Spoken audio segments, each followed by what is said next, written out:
Imagine this. It's 1916. The world is literally on fire.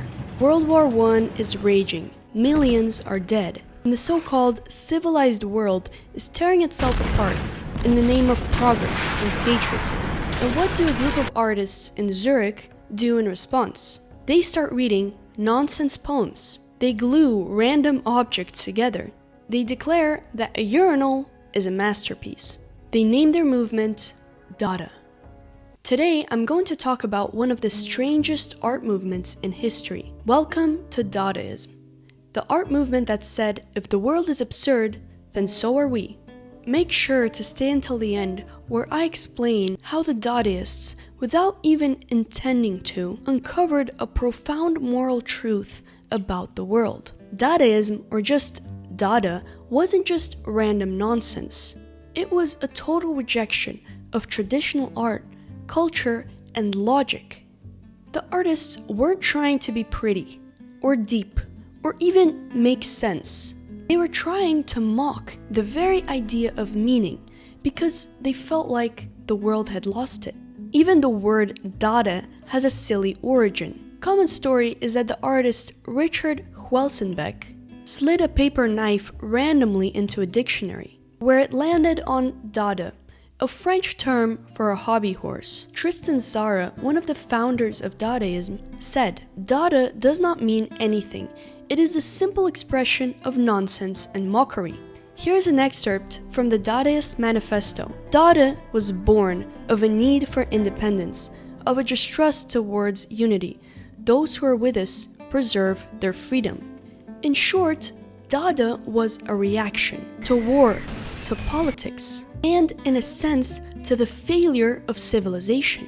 World War I has shown that all the smart, advanced, and rational systems of Europe can still lead to mass murder. So the artist said, if this is your logic, we'll take nonsense. If this is your art, we'll take a toilet. Dada is rooted in the acknowledgement and acceptance of life's inherent meaninglessness. The Dadaists rejected the idea of offering another comforting illusion of purpose where they couldn't really see one. Their only remaining act is to dismantle the systems and illusions constructed by others. Hugo Ball, a Dada pioneer, said, "Dada is the revolt of the spirit against the false logic of the world." And it's important to mention that Dada wasn't just a visual arts movement. It was actually a cultural turnover. And what did the Dadaists achieve? Nothing really. They were just reflecting the world around them. Dada itself didn't last very long. By the early 1920s, it burnt out. But its influence was massive. It led to surrealism, which took Dada's absurdity and added dreams and psychology. It inspired punk, performance art, and conceptual art, and even modern memes. And today, museums are full of Dada works that once seemed like jokes. Yes, people now study this stuff in art school. This joke became a legacy. One of the most famous Dadaists, Marcel Duchamp, took the idea of art to a whole new level with his readymades. Instead of painting or sculpting, Duchamp would take regular everyday objects like a bicycle wheel or a bottle rack and simply present them as art. Two crackings are symmetrically disposed, and there's almost an intention there, an extra curious intention that I'm not responsible for, ready-made intention, in other words, that I respect and love. Why did he do this? Because Duchamp wanted to challenge the idea that art had to be something special made by hand. Instead, he said, the creative act is not performed by the artist alone. The spectator brings the work in contact with the external world. Basically, the meaning of art comes from how we look at it, not just what it is.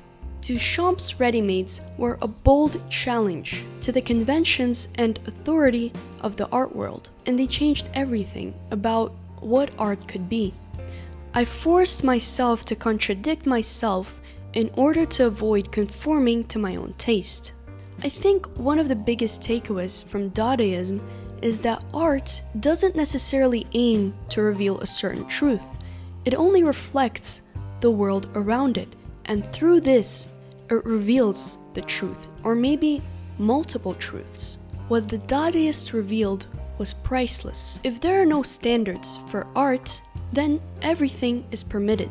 And if you take that statement and apply it to the world, what it's basically saying is that if there are no standards for morality, for society, or for the way we live our lives, then everything is permitted.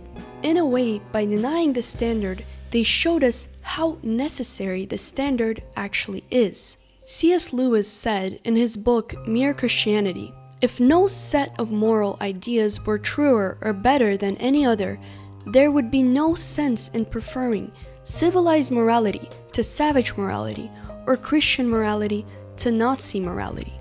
Thank you so much for watching. I hope that you enjoyed the video and learned something new. Please subscribe to my channel to support me, and let me know in the comments below what you think about the Dada movement and what other movements you'd like me to discuss on my channel. And I'll see you in the next video.